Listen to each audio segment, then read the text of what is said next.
First, now this, our top story this half an hour. The House of Representatives expected to vote on a 2018 budget resolution this week to get the ball rolling on the president's tax overhaul plan. There's a new battle brewing, though. The Republican framework eliminates the state and local tax deduction, which would hit high tax states like New York, California, Illinois, pretty hard. Now, some Republicans are reportedly backing away from the full repeal of that deduction after mounting pressure from voters. Joining us right now is Art Laffer, President Reagan's former economic advisor. And Art, it's good to see you this morning. I got to get your take on all of this. Andrew Cuomo, the governor of New York, tweeted out this last week.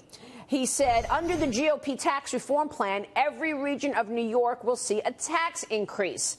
So instead of the state and local tax repeal, there could reportedly be a choice between deducting mortgage interest or a special tax break for the middle-class property taxes. Are they going to be able to get this plan passed with that elimination of that deduction? Well, I think they will. I think they're going to get this plan passed. And I loved your interview with Diane Black. It was just an exceptional interview. And she's really amazing. But I think they're going to get this passed. The deduction, the state and local tax deduction, should be eliminated. Now, if it's not eliminated in this bill because of political pressure, so be it. But then it should be done separately, maybe a year from now, and give the states plenty of time to adjust. Because, frankly, these states, New York, Illinois, California, and some of the others, Connecticut, are really ripping off the rest of the nation because with this deduction, they're not paying their fair share to the federal government, and that deduction should be eliminated. But if it's not due in this bill, it can be done separately next year. Yeah, but Art, I mean, you're talking about a tax cut plan, and yet when you eliminate that deduction, taxes will go up for New Yorkers. We also have this conversation taking place that Diane Black just confirmed, that they're thinking about a fourth bracket, maybe go as high as 37, 39% for the highest earners. Again, that could be a tax increase.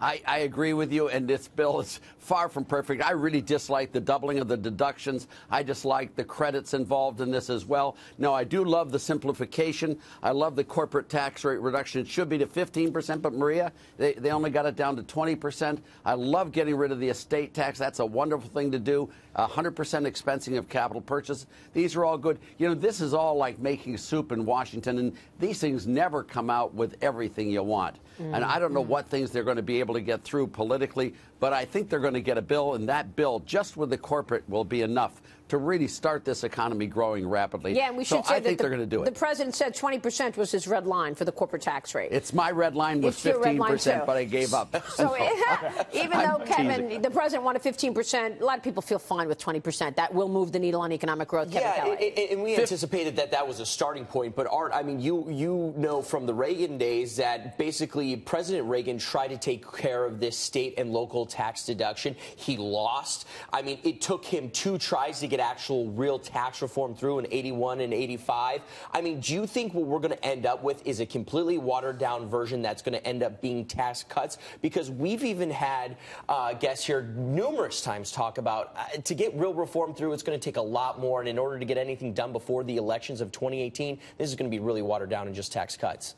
Well, you know, if it is watered down, I mean, that's what we did in 1981, if you'll remember. It wasn't really Kemp-Roth that passed. We didn't drop the highest rate. There were lots of compromises, and a couple of the wonderful things that came in were proposed by Democrats. For example, the Broadhead Amendment, who was a Democrat, got rid of the distinction between earned and unearned income. So the 81 bill had a real problem of deferring taxes, phasing them in. But the 86 Act was where we really did the muscle and meat of great tax reform and reduction. I think this administration so far is doing pretty well. It's really hard in this type of milieu to get a great bill through. It's just really hard. Everyone's after Trump, and if they can get this thing through, even watered down, it'll be a great political victory, and we'll get a lot better tax cuts later. Art, Mike Baker here. First of all, congratulations on using the word milieu on TV. Well done. So I'm a simple guy. On a scale of 1 to 10, what's the chances, in your opinion, that anything on the tax front gets passed before the end of the year? 8. 8? Wow. Well, that's you a big asked number. me 1 to 10. I gave you my 8. Yeah. Now I could have said. Will they have Democrat support with that in your vision of 8? I mean, you think they can pass this with just the Republicans then? I think they're going to get some Democrat support in the Senate because I would hate to be one of those 10 Democrats in Trump states that votes against this and goes into that election in 2018. There's a very good chance that the Republicans will pick up a lot of Senate seats in 2018, and these Democrats are at risk. So they throw themselves at the wolves if they decide to veto a growth bill. Why would they do that? Is there any other place to get $1.3 trillion in your view, based on what you see here? I mean, the elimination of the state and local deduction apparently is going to raise $1.33 trillion. Obviously, they're facing pressure to be deficit neutral, to have a plan to pay for this tax cut plan. Where do you see the money? Is there wiggle room that money? I mean, what about the estate tax? I mean, what about, you know? Oh, that's no money at all, Yeah, Maria. no, That's no money at all. Okay. You know, what you have there in the state and local tax deduction is a static revenue a payback. All of this stuff depends upon the corporate tax rate reduction. And let me just tell you, Mnuchin and Gary Cohn are correct when they say if we get that corporate tax rate reduction and this pro-growth agenda, it will pay for itself by a large amount, even without the state and local tax deduction elimination. Art, Kirsten Hagelin here. I just have a quick question because obviously a lot of Americans contribute to charities, organizations, et cetera, and there's been a lot of talk within the nonprofit and charity space, even faith-based groups, that doubling the standard deduction is actually going to have a really negative effect on that area. And as we all know, a lot of these organizations are ones that step in when the government is not able to provide services, or, you know, we say people should be helping people, not necessarily the government. So do you think that this tax plan is going to have an adverse effect on charities and nonprofits? Well, people should be helping people, not the taxpayers helping people. You know, I really think you should have a low-rate, broad-based flat tax, and people who want to give charity should do so to give charity, not because of their tax deductions. When I look at Warren Buffett's tax returns, I'm just shocked by how little he actually gives and how much of it is a tax deduction. It's just shocking to me. But I think that these faith-based groups are wonderful. They've done a great job, and I love them dearly. But I don't think any of these groups, 501c3s, should be allowed. I think we should get rid of 501c3s as best possible and then have just a low-rate, broad-based flat tax from $1 to the last dollar you earn.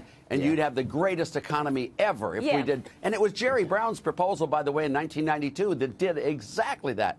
Left-wing Jerry Brown. Can you believe it? But they are leaving the charitable deduction in, Art. You know that. I mean, that's one of the deductions They should that they're limit it. leaving in.